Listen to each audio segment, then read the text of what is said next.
Jamendo.com.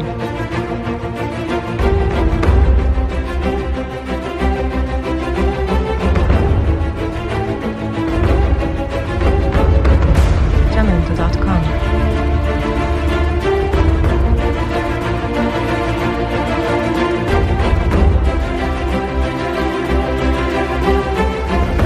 Jamendo.com.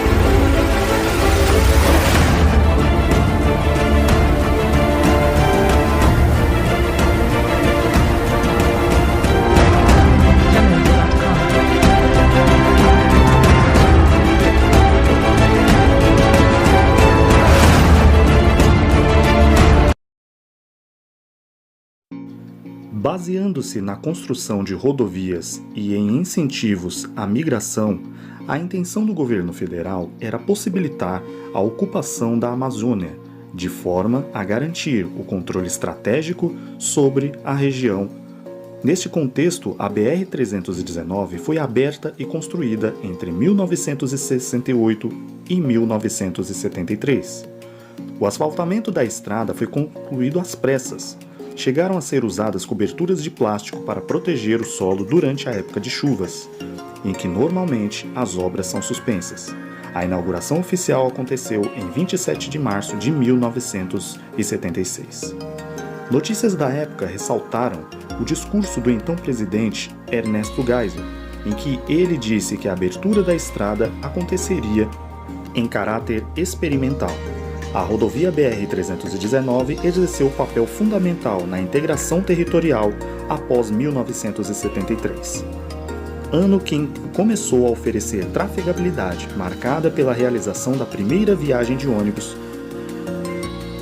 A BR-319, oficialmente Rodovia Álvaro Maia, mais conhecida como Rodovia Manaus-Porto Velho, é uma rodovia federal diagonal brasileira, que inicia no município de Manaus, capital do Amazonas, e finaliza em Porto Velho, capital de Rondônia.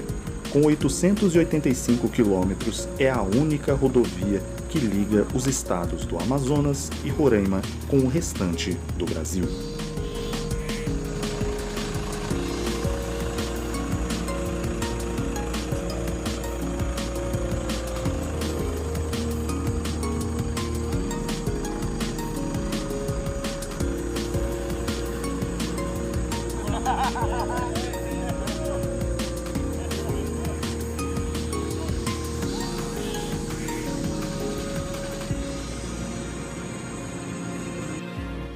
Um fluxo contínuo e constante de veículos passou a existir entre as cidades e vilas, ao longo do traçado rodoviário, composto pelas linhas de ônibus que interligavam Manaus às rodoviárias de Porto Velho, Cuiabá, Brasília e São Paulo.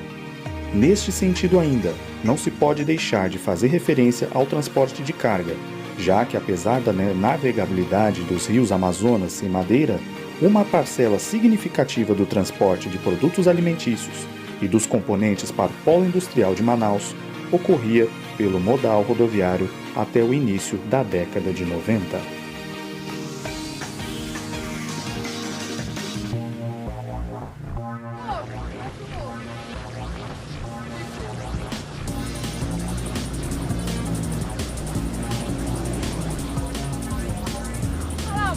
Vai embora. Oi. Aqui, ó.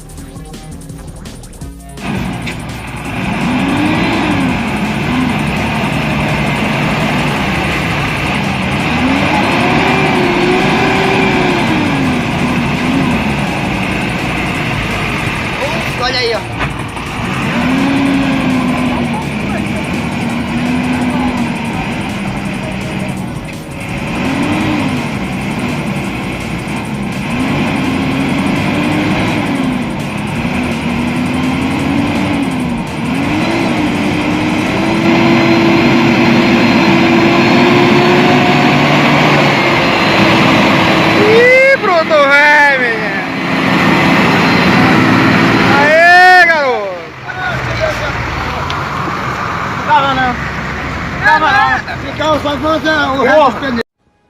A BR-319 foi fechada por volta de 1988, quando a empresa que ainda explorava a linha Porto Velho-Manaus decidiu suspender os serviços por falta de condições da estrada.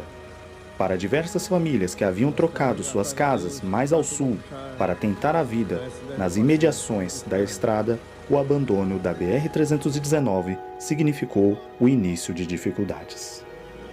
Com o passar dos anos, o trecho entre Manaus e Humaitá foi sendo retomado pela floresta e hoje, em diversos trechos, não é possível ver sequer vestígios do asfalto.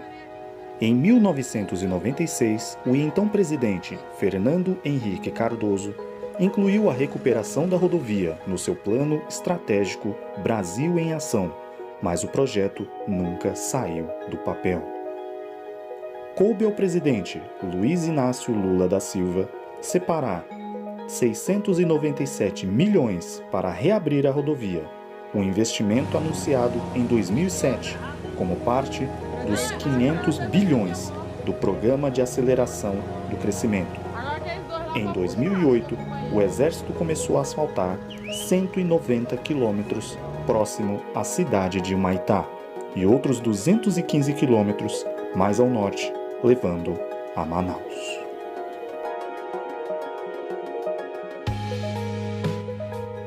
O IBAMA apresentou diversas exigências, no seu parecer, sobre o estudo de impacto ambiental, encomendado pelo DENIT. Apenas a recuperação da rodovia transformou-se numa burocracia que se perpetua por décadas, custando 111,5 milhões aos cofres públicos em estudos sobre fauna, flora, índios, arqueologia e epidemiologia. Eles são necessários para a obtenção das licenças que autorizam a obra. Nesse intervalo, os estados do Amazonas e de Roraima, com suas populações somadas em mais de 4,6 milhões de habitantes, seguem sem nenhuma rodovia asfaltada que os liguem como o restante do Brasil. Para liberar o trecho central, o mais deteriorado, o órgão exigiu a demarcação das unidades de conservação que foram criadas pelo governo no entorno da estrada, além de um sistema de monitoramento delas e uma avaliação mais abrangente dos possíveis impactos da reabertura da BR-319.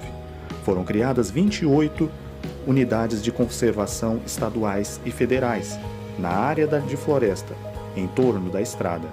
O Departamento Nacional de Infraestrutura de Transportes, o DENIT, diz que em 10 anos, mais de 80 milhões foram gastos com estudos ambientais para a realização das obras.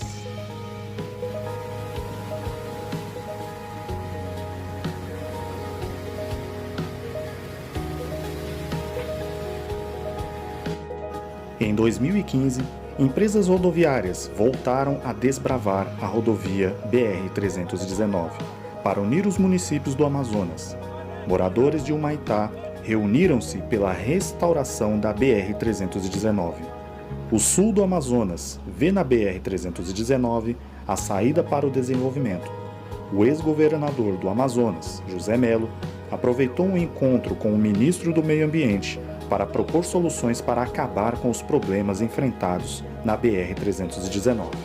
Segundo ele, a falta de estrutura da estrada que liga o Amazonas ao resto do Brasil prejudica o escoamento da produção e isola o povo amazonense. A Justiça Federal liberou obras em trecho da BR-319 que liga Manaus a Porto Velho em 2017. Atendendo a um pedido do Departamento Nacional de Infraestrutura e de Transportes, o DENIT, o Tribunal Regional Federal da Primeira Região, TRF1, suspendeu o embargo das obras em trecho da BR-319, rodovia que liga Manaus a Porto Velho. Anteriormente, a Justiça havia entendido que a autarquia teria extrapolado o aditivo ao termo de acordo de compromisso firmado com o Instituto Brasileiro do Meio Ambiente e dos Recursos Naturais Renováveis, o IBAMA, que permitia apenas atividades de manutenção e conservação da rodovia entre os quilômetros 250 e 655.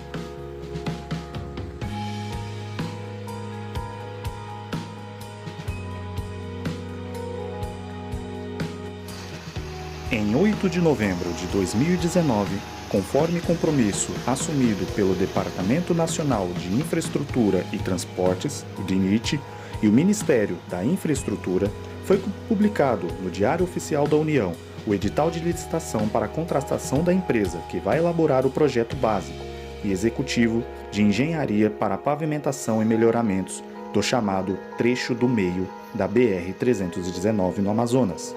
Este é mais um passo para garantir o asfaltamento desse trecho não pavimentado da BR-319, que é a única ligação rodoviária entre Manaus, capital do Amazonas, e Porto Velho, capital de Rondônia.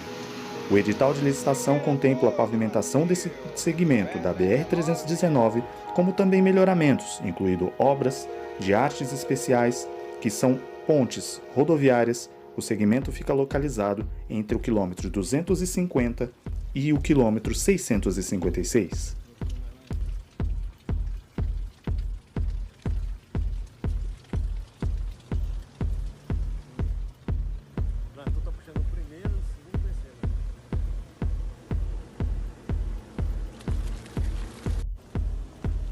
A BR-319 é fundamental para o escoamento de produtos agropecuários da região, bem como da produção industrial da Zona Franca de Manaus, além de garantir o transporte de pessoas. As alternativas à rodovia são o transporte aéreo ou por barco, uma viagem que dura quase uma semana, são quase 800 km